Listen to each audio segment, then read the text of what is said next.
From exclusive items to portion sizes, we wanted to find out all the differences between IKEA food in the US and the UK. This is Food Wars. Quick note, it turns out IKEA does not offer a takeout option, but fortunately they do sell lots of Tupperware containers. So in case you're wondering why the food looks a little bit sad, it's because we had to improvise. On with the video. Let's start portion sizes with IKEA's claim to fame when it comes to food, the Swedish meatballs. In the US, IKEA's restaurant offer only one portion size for meatballs, 8 pieces. But after that, you can get them in increments of 4. For instance, 12 meatballs. In the UK, IKEA's iconic meatballs come in 2 portion sizes, 8 or 12. You can also add 4 extra meatballs to any order for an extra £1.75, and there's seemingly no limit to how many times you can do this. In the UK, the meatballs come with either mashed potatoes or chips on the side, as well as some garden peas, lingonberry jam, and of course, their famous gravy. And of course, the meatball options all come with a side of mashed potatoes and peas. Get a load of that. Also a little bit of cranberry sauce. We're going to weigh 8 meatballs in both countries to see whose meatballs are bigger. 1, 2, 3, 4, 5, 6, 7, 8. Let's also try and weigh our mash. Now I do feel like the stats might be skewed slightly because there's some peas embedded in this. I will try and free it where I can. We got way more mash than the UK, like almost double. They're feeding us at our IKEAs. Vegans and vegetarians rejoice. IKEA also offers vegetarian vegan versions of its meatballs right here. We're doing a blind taste test. Plant versus meat. That's definitely plant-based. What's the next one? Oh, was that wrong? Wait, okay, well, give me the other one. Okay, this is the other one? Yeah, it's meat. Not even close. Not even close. Thank you, Peter. Neither were bad, and if I was a vegetarian or vegan, I would be perfectly happy with those plant foods. Tasted perfectly fine, but the difference is noticeable. We share a couple of dessert options with the US, notably the dime cake. Over here, we call that the caramel almond cake. Let's weigh a slice. Another dessert option we share with the UK is a soft serve ice cream, which you get in vanilla or strawberry. Okay, first of all, the gentleman who worked there was adamant that it's actually frozen yogurt. I don't know if that's true or not. Regardless, they didn't have to-go cups like Harry was able to get. So all they would give us is like the small cup where it's kind of poking out, like it's ready to eat. It is 97 degrees in Los Angeles today.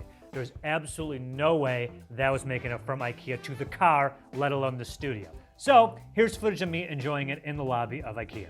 So I'm sorry, I didn't bring the scale. I don't know how much it weighs. We have soft serve ice cream in the UK too, either as vanilla or vanilla with chocolate sauce. Impressively, they've given us exactly 100 grams of soft serve ice cream. IKEA is also known for its hot dogs. In the UK, you can get either a classic hot dog or a veggie hot dog from the bistro stand. We're going to measure and weigh the classic hot dog to compare with the US. The hot dog in the UK is 7 inches in length, and with the toppings of pickles and onions, it weighs 114 grams. Hot dog. Our hot dog is 5 1/4 inches long, and our hot dog weighs 75 grams. Here are all the menu items from a UK IKEA that you won't find in the US. Here's all the food you'll find in a US IKEA you won't find in the UK. Starting out down here, hot entrees. This single piece of chicken is the Havana chicken. Now, it doesn't come alone. It comes with plantains, rice, and beans, which we will see in a little bit. But just isolated the chicken. It's been sitting for a minute, sorry. Havana chicken. I wonder what makes it so Havana. Yeah, I'm definitely getting some spices in here. Very flavorful. Not just like a standard piece of chicken. It's actually really good. We'll start down this end with some main courses. We have 2 different non-meat meatball options in the UK. Firstly, we have the veggie balls. These are meatballs which are formed of ground up vegetables, and they're also served with a vegetable couscous as well. But for vegetarians who prefer something a bit more reminiscent of meat, they also have plant balls. Now I'm kind of intrigued by these because they look really good. These are a fake meat version of IKEA's classic meatballs. Now compared to a classic meatball, they're actually like almost more visually appealing, I would say. They're a nice dark golden brown color. They look like they've, been cooked in a similar way, maybe even kind of like fried or cooked for longer than you would expect from these. Let's do a very quick taste test. Classic meatball. We all know and love it. These things are delicious. And then one of the plant balls. I will say the plant-based one doesn't have that distinct Ikea meatball taste to it. That said, still pretty tasty. I think texture-wise, it's like almost identical to the classic meatball. You can also get a salmon fillet with pea pesto, vegetable medallions, and a corn medley, which you can see right here. I mean, salmon's okay, I guess. Okay. It's been sitting for a while. If you like salmon, sure. I don't know, you go to Ikea and get salmon? Pea pesto's interesting though. Still in the mood for fish? Before you go furniture shopping, you can also get the garlic lemon cod with, of course, mashed potatoes and peas. Actually, that's a pretty good piece of fish. You actually really like that. Okay. I stand corrected. I was dissing the fish. That's actually pretty good. We have a British classic dish, and that's fish and chips. Now, the fish they serve at Ikea in the UK is pollock. It comes with chips, peas, and some tartar sauce. Now, unlike fish and chips that you might find from a classic chippy in the UK, they've actually breaded their fish rather than battered and then fried it. I generally prefer the battered fish texture. I like the kind of crispy crunch on the outside that you get from batter. I'm gonna have a little try of this. It's very weird tasting things on Food Wars using a knife and fork. I don't like it. I respect that they have attempted to localize their menu to the UK market, but maybe put a bit more thought into your R&D there. If you want to see what proper fish and chips looks like, go and check out our Food Tours Best Fish and Chips in London video. Next up, we have another fish option. It's a salmon fillet. Fillet. Come on. Next up, we have another fish option. It's a salmon fillet. In the UK, we generally lean more towards fillet as the wording, and also we spell it slightly differently. Often we spell it with 2 L's, whereas I believe in the US it tends to be spelled with 1. I think you can get a salmon fillet in the US, however, like we say, we pronounce ours slightly differently. And also in the UK, ours comes with the veggie couscous. Chicken tenders, and then cook. On the fries and broccoli. Wait, these tenders are actually very good. Like the breading, they're really breaded. Decent fries, hearty. Ikea also has a few things on the menu that were not available at the one we went to. A chicken thigh with garlic chipotle sauce, broccoli, and rice. Sounds actually pretty good. Lingonberry barbecue ribs with mac and cheese. I was so mad they didn't have those. And a plant-based burger with fries, also not available at time of filming this. Now, lingonberries are majorly popular in Swedish cuisine, and you're gonna see them pop up a few more times in the Ikea menu. Next up is penne pasta with tomato sauce. Penne, of course, refers to the shape of pasta that they use here in Ikea. Charlie's love that. Really weird. Is that the only analysis you're going to give? What does penne mean? Penne refers to the shape. Such a strange way of describing Is it? pasta shape. I think penne is maybe my least favorite pasta shape. I do not respect penne. Moving swiftly on from the penne, we have a chicken katsu curry. I think this is like a relatively new addition to the UK Ikea menu. So katsu refers to the chicken katsu fillet, which is a breaded and fried piece of chicken, and then it's served with rice and katsu sauce. I've not tried this before. That looks like one just massive piece of chicken, you know. Oh, why are you eating it? Science. Other than a couple of like slightly disconcerting dark patches inside the chicken breast, it's actually not bad. I think because of the size of the breast, it's dried out quite a lot. But the katsu sauce is really nice. I like it with the rice. I think particularly if we're eating this hot, this actually would be pretty good. Next up, on the UK menu, you can find a potato and cauliflower Rogan Josh curry. A Rogan Josh is a curry that you'll find on the menu of a lot of UK curry houses. It's not super spicy, generally quite mild. I'd say traditionally you would see this made with lamb, but they've made a vegetarian version here, obviously with potato and cauliflower as the main bulk of it. The Rogan Josh from Ikea is served with rice, and then you can also get some side options which are designed to go with it, including some pakoras, samosas, and a garlic naan. Obviously the UK has a large British Indian population, so I do think this is another attempt to kind of localize the menu. That's pretty good. That's pretty flavorful. There are some other main course options from UK Ikeas, which unfortunately we couldn't find today.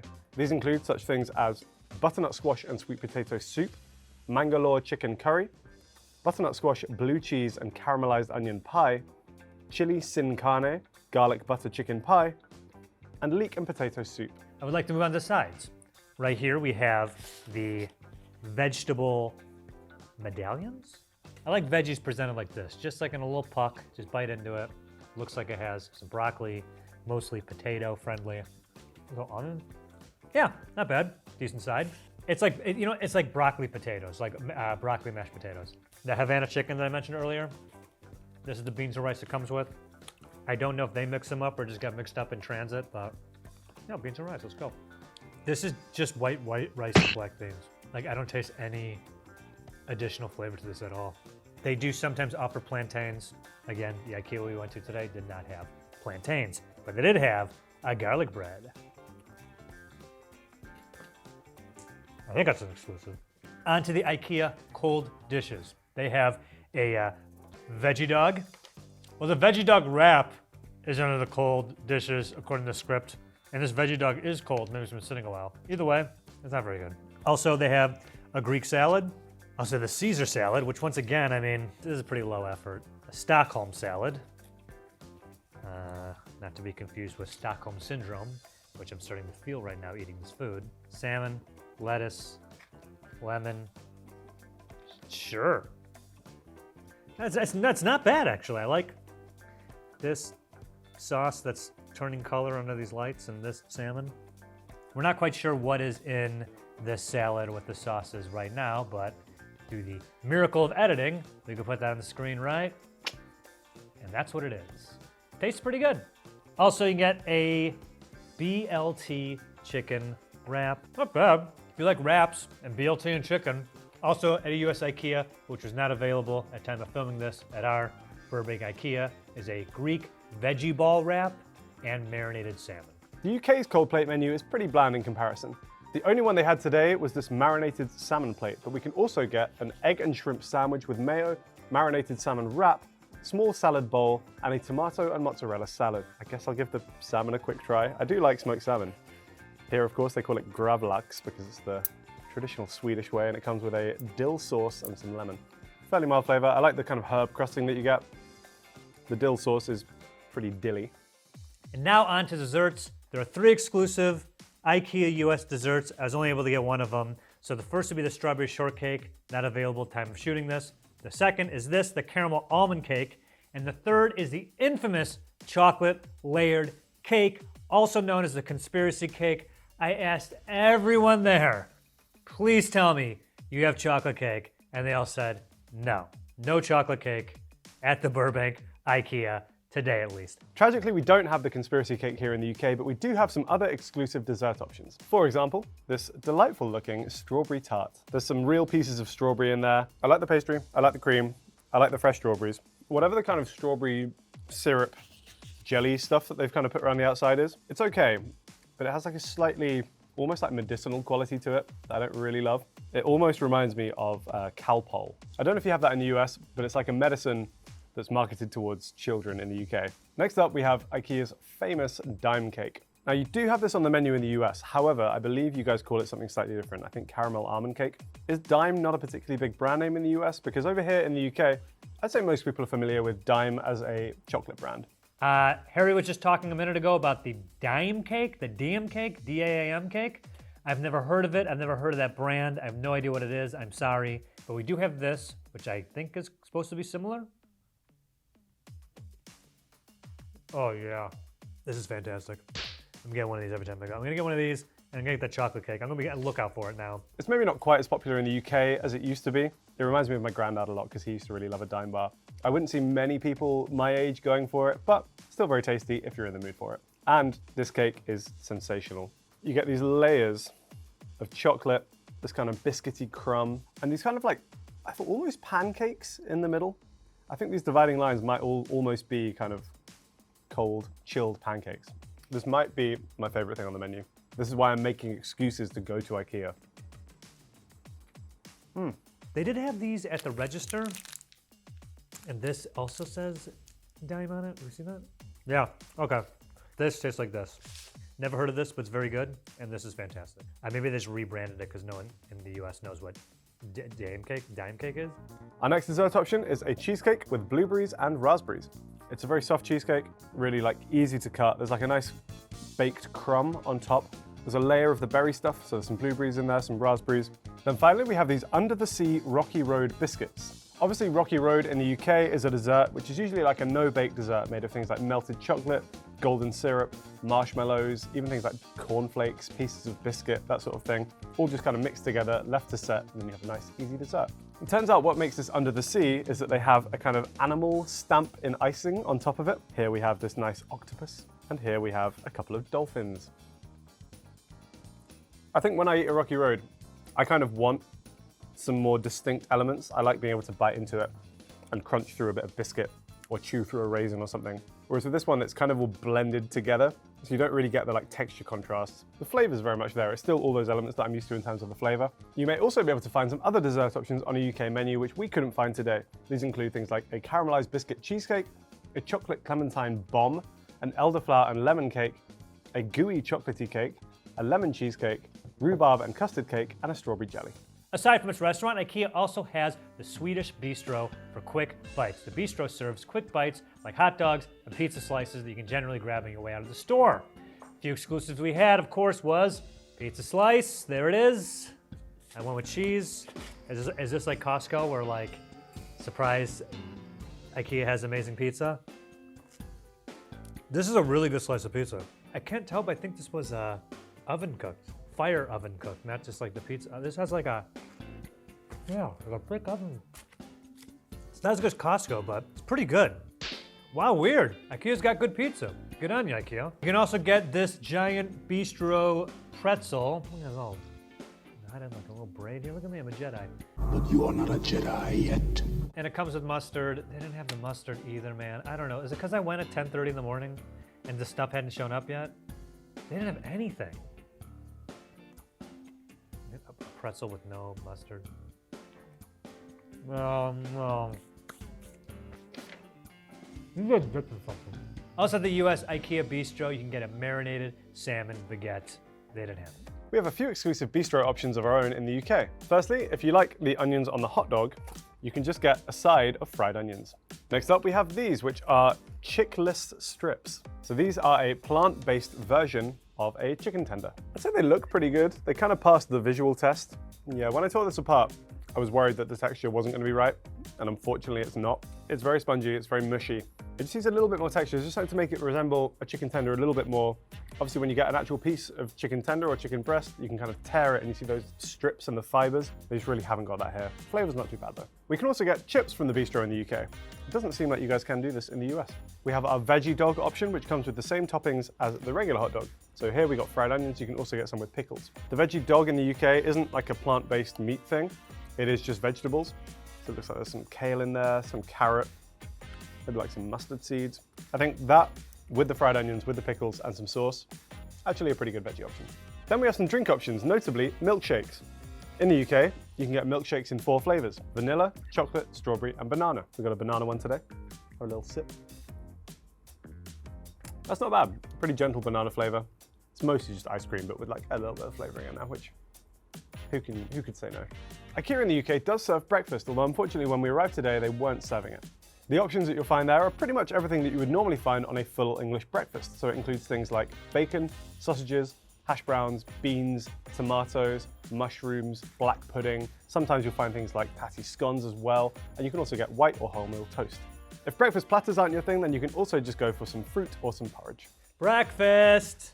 The breakfast platter in the US also comes in both regular and small sizes and is made up of eggs, potatoes, bacon, Swedish pancakes, and now it's supposed to be topped with the lingonberry jam, and then give it to us. The US breakfast menu also offers a Skagen croissant sandwich, which is a croissant filled with traditional Swedish shrimp salad. They didn't have it. I think Ikea has its own line of drinks available in its restaurants. The US Ikeas, you'll find cola, sugar-free cola, sparkling raspberry juice, lingonberry juice, and sparkling lemonade. I went ahead and got the lingonberry juice. Straight up no idea what a lingonberry is, but it's fantastic. And there's no difference in the size cups. You just have glasses that are the same size, or these to-go cups or whatever. We have some drink options at the restaurant in the UK that you guys might not have in the US. There are a couple of options for kids, which are these Pip organic juices. We have a couple of Robinsons options in the UK. Robinsons is probably the most popular brand of squash in the UK, and this is basically just a diluted version of their squash. Squash, for those who don't know, is like a concentrated, fruity drink that you kind of water down to have a nice, refreshing beverage. You can get a peach and mango version, or a raspberry and apple version. And if you feel like celebrating any of your purchases that you've just made from the IKEA, you can also get alcohol. We have 3 alcoholic options on the menu at a UK IKEA: a rosé wine, a red wine, or a dark lager. Finally, IKEA has a Swedish market where you can buy pre-packaged food items to take home. The items on offer include some of their classic foods like the meatballs, which you can buy frozen, or some gravy sachets, which you can make at home. In the UK, you can also find the plant-based balls on offer in there. You can get a whole frozen dime cake, which I will be taking home and eating all by myself. And speaking of dime, you can also get the chocolate, which the cake is based on. Here, it's in bite-sized form rather than as actual chocolate bars, but as you can see, it's chocolate with a kind of hard caramel center. Charlie has dibs on these. Another thing at the US, Ikea, maybe not exclusives per se, but of course they have a whole thing of frozen stuff. I just grabbed stuff that was interesting. Come on, the Cinnabuns, huh? The cinnamon buns, meatballs, and you know we were talking about the dime cake, but they do have it frozen to take home, and of course it is the dime cake. Let's compare the nutritional information of some iconic IKEA dishes in the US and the UK. In the UK, 8 IKEA meatballs contains the following: 342 calories, 25.1 grams of fat, 8.2 grams of carbs, and 856 milligrams of sodium. In the US, the same plate of Swedish meatballs contain 304 calories, 22.4 grams of fat, 6.4 grams of carbs, 592 milligrams of sodium. The UK takes this round in every category. What about the IKEA Hot Dog? In the US, it contains 260 calories, 15 grams of fat, 24 grams of carbs, and 780 milligrams of sodium.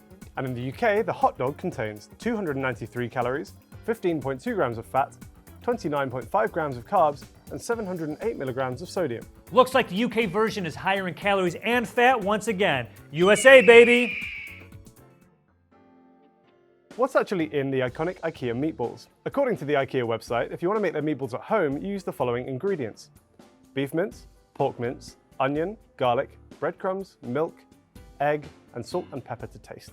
But is that actually the ingredients list for proper IKEA meatballs? Well, on the back of the frozen packet, you'll find an ingredients list. According to this packet, they contain beef, pork, water, breadcrumbs, egg, dried onion, salt, egg powder, black pepper extract, and allspice. Overall, it seems like it's pretty close to the list that they gave you on the website, with a few more things like powdered ingredients versus fresh ingredients, and a couple of spice differences too. I wasn't able to find it online or in the cafeteria, the ingredients list, but I got here the frozen, pre-cooked meatballs, and those ingredients, actually not bad.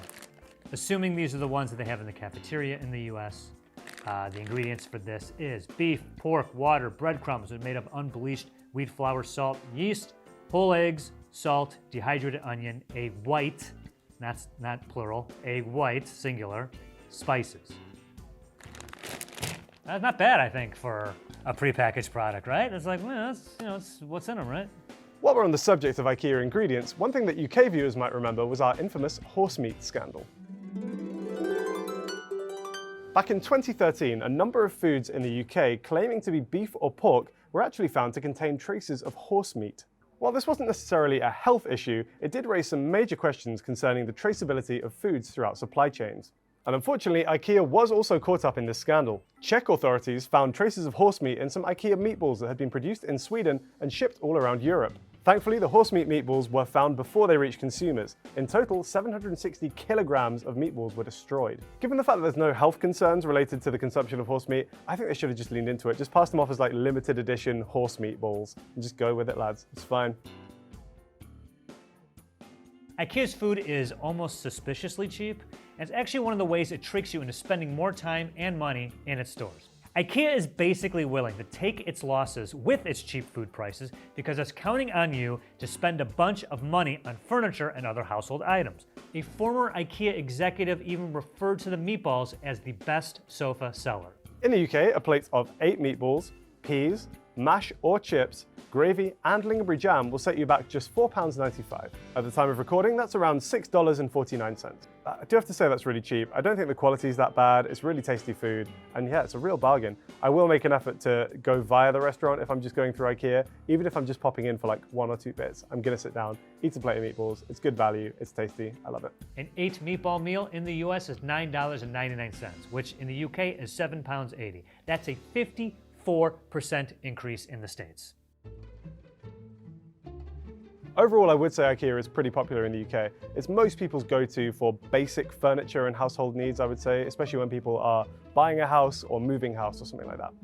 Personally, I love IKEA. I love going there. I do enjoy a trip. It's fun. I like the food. I like walking around and pretending like, ooh, that could be my apartment or my bedroom or my kitchen. I wouldn't say IKEA is somewhere I go often, particularly because I live in quite central London, and there aren't many in central London. I think they're trying to open one on Oxford Street right now. At the time of recording this, it wasn't open, but they're kind of trying to get there. But so, like I say, it's more of a place where you'll go specifically when you need to do an IKEA shop. IKEA is so popular here. I think it's popular in the whole country. The one in Burbank, we went there at 10:30 in the morning. It opens at 10, and at 10:30, the parking lot was pretty full. The cafeteria line was full, so I'd say IKEA is pretty popular. I personally wouldn't go to IKEA just for the food. Again, it might be because I don't live close enough to one to make that worthwhile. I do love the food, the meatballs are great, like I say, the desserts are fantastic, but I don't like it to the extent that I would make the effort to travel to one just to eat there. I'm not gonna say I go to IKEA for the food, but the food definitely is a good motivator to go to IKEA. I will say overall, I do enjoy the experience of going to an IKEA. I am aware that it's kind of designed to make us spend money. Obviously, the restaurant plays a part of this as well, because it's kind of encouraging you to make a day of your trip to IKEA. Really spend some time there, sit down, take a break in the middle of the day, eat, re-energize yourself for more shopping. And as you can guess by my friends on the table with me here, I do think that their marketing is a really clever ploy to make us spend more money there as well. I'm joined here by my friend Dungel Skog. I'm really sorry, I'm going to butcher these pronunciations. And my friend Blahai, who is the adorable little shark, who is also, I think, a trans icon. Love that. You'll often see things like this really getting like a reputation on the internet, driving more commerce to IKEA stores. I don't know if they're doing that deliberately or if it's just kind of like a side effect of making some very, very cute plush toys. But everyone, I think, will generally have at least one thing from IKEA in their home. So whatever they're doing, it's kind of working. I'm not mad about it either. I support IKEA. Keep up the good work, guys. I've just been informed by my fellow producer, Yuli, that they went on dates at IKEA. Explain. I'm gonna, what? Honestly, it kind of seems popular for couples because it's like something to do and see. Yeah. Role playing the couple and I didn't think, that's a good way to get to know someone. First you start eating, the food's dirt cheap, so, it's like, okay. great? Okay, great. And then you're walking around and they'd be like, this is the kind of couch I like, this kind of art I like, and you're like, nah, they're into that, huh? If this goes where we're thinking about it's going, this is the kind of bedroom setup they want, I don't know. And also, if the person starts like dogging, like you see something that you like and they start dogging on it, you're gonna be like, this ain't gonna work out. This ain't gonna work out. What kind of weirdo wants a closet like this? You're like, I do. Take me home. But if the date doesn't work, that's like a long walk out of there. Silence, just like Silence. Just walking through. Yeah, and if you get to the kids area with all like the kid stuff and the baby stuff, and if your partner's like, I don't want any of this crap, you're like, all right, we're not doing this, then keep walking. It's actually a good idea. Yeah, all right. A date at IKEA. I didn't think about that. It's actually pretty smart.